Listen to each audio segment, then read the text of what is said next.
leaders of India and Pakistan had managed to discuss Kashmir at the same time as their troops were shooting at each other across the line that separates them. Predictably, the politicians made little headway, but what about the Kashmiris themselves? I guess today heads of separatist organization have spent years bombing and killing its opponents. How much responsibility does he accept for the appalling death toll in Kashmir? And why does he view the latest summit as useless?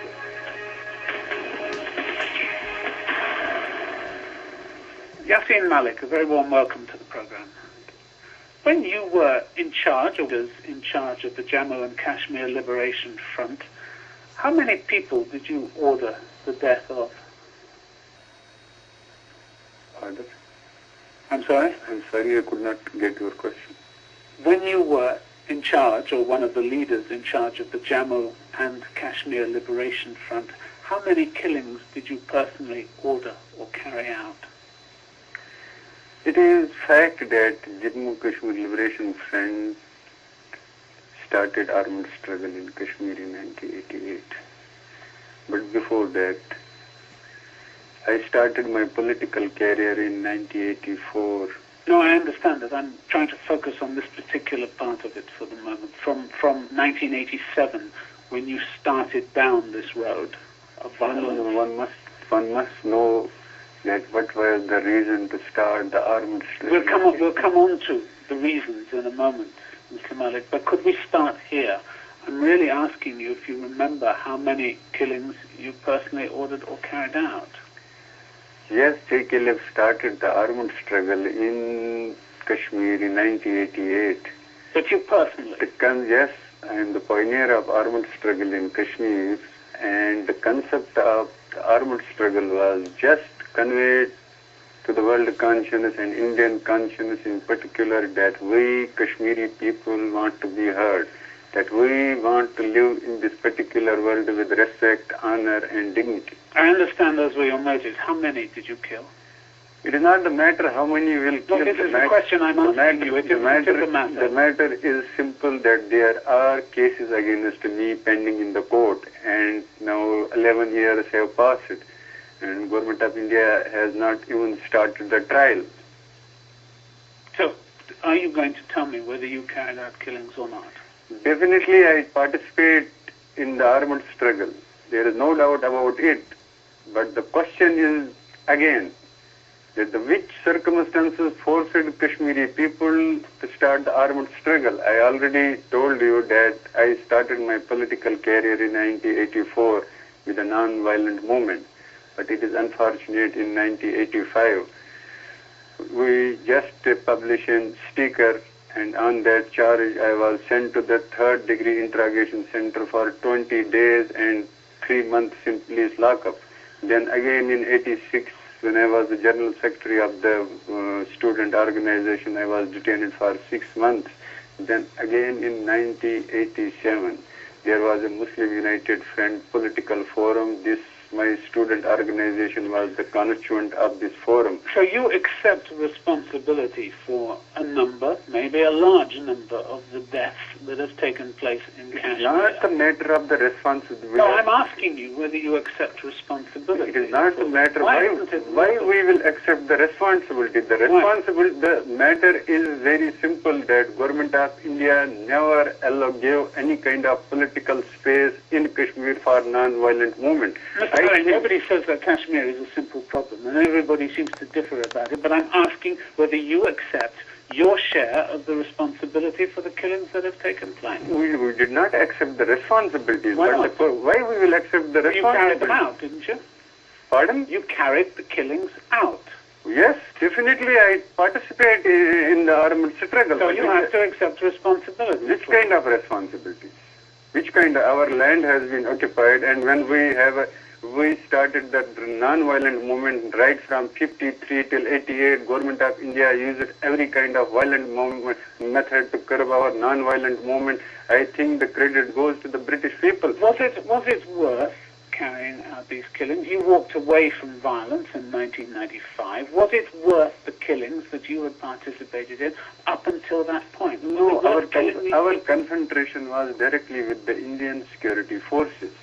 The Air Force personnel, for instance, in January 1990, there was a killing of 4 gunned down while waiting at a bus stop with their families on the outskirts of Srinagar. You are accused by the Indians of being involved in it. Why do you laugh about that?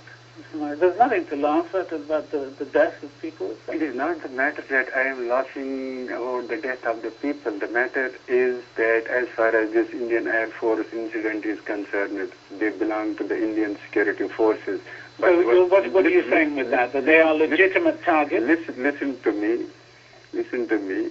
The question is, just 24 hours back, at the same spot, there was a civilian bus. 12 children were in that bus, and they all were brutally killed by the Indian security forces at the same spot. Does that justify the killing? It is not. We are not justifying the killing, but as far as our armed struggle was concerned, it was directly against the security forces. It was not against the civilian people. If you're not justifying, well, there were 2 civilian people who were killed. There were 2 family members, 2 women who died later in hospitals. But if you're not justifying it, are you now apologizing for it? Why I will apologize? Well, you said you're not justifying. Why I will apologize for any kind of which I have not committed? The matter is again very simple. Yes? There were 2 women who had nothing to do with it. I have not killed any woman. 2 women died. We have not killed any woman. 4 Air Force personnel and 2 women died. We have not killed any woman. This case is pending in the court. Why government of India is not starting the trial? The Kashmir Liberation Front has already claimed responsibility. Jammu Kashmir Liberation Front has taken the responsibility, but let the court decide. We have not claimed the responsibility that we have killed the woman. So how did they die? They were standing at the same bus stop. How did they? Let court decide it. How did they die? Let court decide it. It is Indian court. It is not my court. Well, if there is one shooting incident and 4 Air Force officers are killed and 2 women who are standing in the same bus queue are also killed, it stands to reason they're killed by the same person, isn't it? I don't think so. I mean, you're arguing semantics here, aren't you? I am not arguing semantics. I am just arguing in a fair manner. Nobody can accept that kind of, which I accept. Yes, we have started the armed struggle. I am not apologetic. But I told you already that it is the circumstances which forced the people in Kashmir to start the armed struggles. And because there was no space for a non-violent struggle, people of Kashmir use every kind of method to achieve the right of self-determination through peaceful means. And people of Kashmir have no history of violence. People of Kashmir have... Well, never mind the history of violence, but does your conscience bother you about the killings? Why my conscience will bother me? It doesn't. You killed with a clear heart, a clear conscience. Yeah, when I was in armed struggle, it was my decision of my conscience. When I again started a non-violent movement, it is a decision of my conscience. And how do you expect people to look at the old Yasin Malik, the old killer, Yasin There Malik? are 3 types of Yasin Malik which people must visualize. They must not look 1 Yasin Malik. They must look 3 Yasin Malik. Well, unfortunately, the court will only look at the same person. It doesn't mean that you can escape from responsibility. No, I am not. By carving yourself into I am not escaping responsibilities. My answer is very simple. When people want to look me, they must look Yasin Malik. There are 3 Yasin Malik. 1 from 84 till 88, 2nd from 88 till 94, and 3rd is from 94 till onwards. From 84 till 88, this Yasin Malik suffered terribly through the hands of Indian security forces, while as we were just in non-violent struggle. Even my heart value was damaged in interrogation centers. What was our crime? Gandhi was never sent to any interrogation center. Unfortunately, everybody answers for only one person, not for 3 different people. There is a warrant out for your arrest, as you know, by the Indian security forces in connection with the killing of these Air Force personnel. Yeah, I was in prison for so many years. You still have this charge to answer. Still have, but where is the trial? You may well be arrested when you go back to India. 12 years have passed. This matter is settled in the court of law. Where is the trial? And there are my colleagues who are behind the bars around 12 years, and there is no trial. The warrant relates both to that incident and to the kidnapping of the daughter of the then Home Minister Rubaiyat Saeed in '89, which you have already said that you were responsible for, the kidnapping. There was one of our leaders, his name was Hamid Sheikh. He is no more right now. Do you know his mother was arrested by Indian security forces and she was detained in police lockup for 20 days?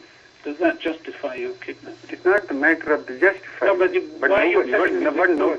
But nobody... Presumably you're telling me the story to justify. But nobody is crying for Hamid Sheikh's mother.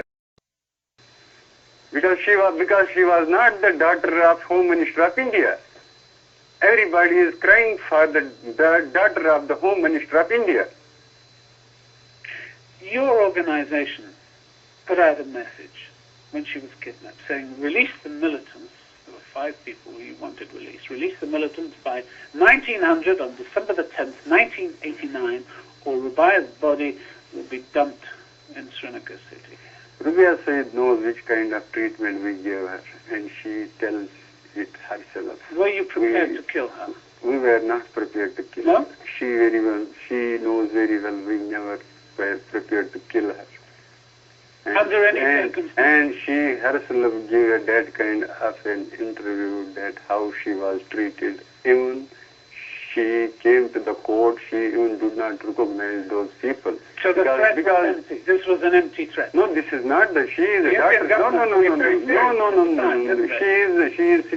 She is still daughter of the ex-Home Minister of India. She is not living in Kashmir, but she has that kind of respect because she was treated properly and decently, while as Hamid Sheikh's mother was treated very badly and ruthlessly. But Mr. Malik, there were lots of people you didn't treat decently at all. Lots of people who your organization killed and indeed tortured. You were killing, torturing and bombing for 8 years, weren't you? Which people we torture? Can you put a single name? Of course I can. Yes. Torture cases. April 90, Abdul Ghani, Secretary to the Vice-Chancellor of Kashmir University, abducted with the Vice-Chancellor himself and shot dead after being tortured for 4 days. He was not killed by us, for your kind information, and I have this facial paralysis. It is because that I try my level personally very hard to save their lives. We were not involved in those kind of brutal killings, and we have already expressed our views about the brutal killing of Mashir. What's the difference between a killing and a brutal killing? You did carry out killings. Which killings? You said you were involved. Which killings? You said you were involved. Yeah, we were involved, but there is confrontation with the security forces. They were having guns in their hand. We were at that time having guns in our hand. So you're saying it was a direct confrontation between the forces and the freedom fighters. So it was not a confrontation between a civilian and the gunmen people. So the director of the Doordarshan TV station, who was shot dead in February 90, you weren't responsible for that? Your organization was not? We have not taken responsibility for that. Did you carry that? You say you're not taking it. No, neither we have taken the responsibility nor we are involved in that case. Because the killing is attributed to you. The field officer for the agricultural department. How it is attributed? There is no such kind of case against me. How it is attributed to me? To your organization. No, I'm saying. It to is you not. Personally, I'm saying to your organization. No. No colleague from my organization is involved in such kind of killings. What kind of killings? These kind of civilian killings. You never killed the judge who tried and passed a death sentence on the JKLF leader, Makbul Butt? Yeah. You did? I did not did it, but it is fact that JKLF boys killed their judge. But what was the crime of Mohammed Makbul Butt? What was the crime of the judge? Because judge passed a politically motivated judgment against a great leader of the Kashmir who was a political leader. That's your assessment. It is not my assessment, it is a fact. still your assessment. India doesn't accept it as a fact. So if India does not accept it, they have their own judges. In Kashmir, judiciary is not functioning properly. It is under the influence of executive, and the judge give a politically motivated judgment against a great leader. So you are deserving such kind of a treatment in reciprocate. You gave up the armed struggle because you saw that it was useless. It wasn't achieving your results, was it? That is not the matter. India was not going to negotiate on the point of a gun, was it? When I was released from the prison in 1994, again I started a non-violent struggle. And how unfortunate it is that my 600 colleagues have been killed after unilateral ceasefire. Can you tell me? But there are other parts of your unit, other parts of your organization that haven't embraced non-violence. Yes, but tell me, I give a different direction. But tell me how other people will accept my point of view when my own 600 colleagues have been killed after unilateral ceasefire. Why people will choose such kind of cheap death? Government of India did not even encourage this unilateral ceasefire, and in return, I received the 600 dead bodies of my colleagues. There are other groups. So where is there are other groups. There are other groups, but where is the scope for the non-violent movement in Kashmir? That your movement is badly split.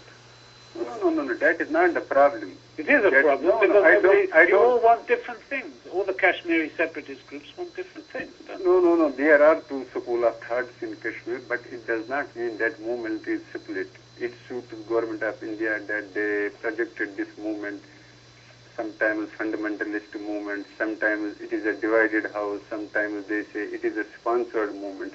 So it suits them because they statecraft is at their back. We have nothing at our back. We are not in a position that we will be divided. It's clear that some want violence, some don't want violence, some want to be allied with Pakistan, some don't. You want clear independence from both India and Pakistan. There are clear serious divisions. If there is division, how we can resolve this? So the democratic institution is the best thing to resolve this. So why don't you condemn the violence that's still going on against India? Why I should condemn the violence while as I have received the 600 dead bodies of my colleagues after unilateral ceasefire? But you've decided that violence doesn't work. Even I will tell you, I convened two commander-chiefs from different organizations. One was from Al-Umar Mujahideen and another was from Islamic Front, namely Niyaz Ahmad Sufi and Bilal Ahmad Beg. And they joined me. They were too brutally killed in non-violent movement. You dismissed the summits that took place between India and I dismissed the summit because... No use to you whatsoever? You said there's no future for these kinds of talks? No future at all? Yeah, government what talks is there a future for? Government of India has such kind of parleys right from 47. Even they have agreement, Shumla agreement, Tashkent agreement, Lahore declaration. Those kind of agreements could not produce any kind of result, and the present violent phase in Kashmir is the outcome of those agreements. Now, if government of India and Pakistan sincerely want to resolve the issue, then there is a party, because this land belongs to Kashmiri people. It is the people of Jammu and Kashmir who are the victim of this dispute. People of Jammu and Kashmir are not the animals where their fate will be decided by India and Pakistan. But they're tired of struggle, aren't they? They're tired of armed struggle. I don't think any Kashmiri is tired about the struggle. Sabir Shah is 22 years as a prisoner in Indian jail. But he has not given up. He is still with the movement. He is saying that the rebel struggle is ending in a dead end. No. For that he's been ostracized. I don't think he has given any kind of such statement. Sabir Shah is still in the movement. Nobody is tired in the movement. Even other Kashmiri leaders call him a stooge for meeting Indian leaders. There are differences within, but if any individual, even Yasin Malik can be purchased, but I will tell you one thing very honestly, this movement cannot die down. It cannot what? This movement cannot die down. Nobody can now suppress or hijack or corrupt this movement. But India is not going anywhere, is it? It's not going to lead. India will have to go. So day will come and India will have to resolve this dispute in accordance with the wishes of the people of Jammu and Kashmir. By negotiation. By negotiation, if they are ready Which to... is the only way. Yeah, negotiation is the only way, but they cannot start on one side negotiation and on the other side they can kill the innocent people in Kashmir. If you say that negotiation is the only way, and you just have, so why not condemn the violence that's going on against India? I come back to that question. I have already started the unilateral ceasefire, but I could not get any kind of a positive response from the government of India from 1994. So why do you expect from me now I should condemn this and that thing? Doesn't the government of India show any kind of a responsibility to resolve this issue so that there would have been a peace, so that level of violence would have been decreased? But it's a matter of principle. Either you decide that violence does work or it doesn't work. You can't have it both ways, can you? Both ways, yes, it cannot happen both ways, but the question is simple. So condemn the violence. Condemn the violence is not the only reason to resolve. Violence is the offshoot of Kashmir dispute. So if the dispute will be resolved, all offshoots will be automatically disappeared from the scene. They do not need to resolve it. So you expect India to negotiate while violence is going on. That's not going to happen. Government of India negotiate in northeast also. They have started a peace process in Nagaland. Though the peace process is going on, National Socialist Council of Nagaland's agenda is that Nagaland is not an integral part of India, while as government of India say it is integral part of India. But still they start negotiation on 3 terms. That talks will be without any precondition. Talks will be going on at Prime Minister level, and Government of India cannot invite any other group except this National Socialist Council of Nagaland. Mr. Malik, what's your personal view? Look at your talks are going on. There is no output, but there is ceasefire from both sides. At least this initiative has saved the thousands of lives in Nagaland. If you're arrested when you go back to India, Arrest does not matter to me. I have been in jail from my childhood. Sometimes I am in, sometimes I am out. So jail, hardship, torture, it does not bother me. Yasin Malik. I am used for these kind of things. Yasin Malik, thank you very much for being with us on the program. Thank you.